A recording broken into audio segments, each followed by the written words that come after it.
Ngayon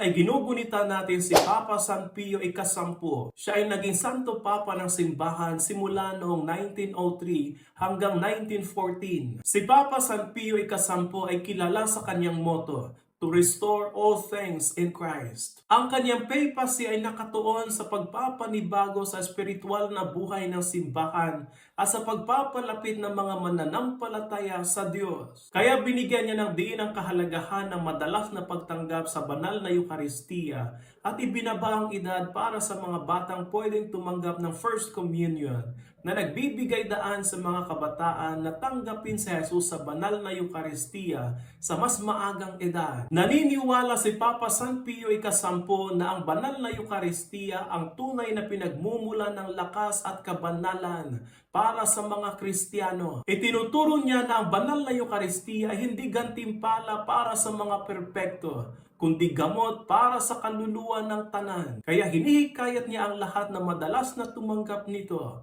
para sa ikabubuhay at ikababanal ng buhay. Nawa maging inspirasyon natin si Pope Pius X na mas mahalin at tanggapin lagi si Jesus sa banal na Eucharistia. Papa San Pio Ika-10, ipanalangin mo kami.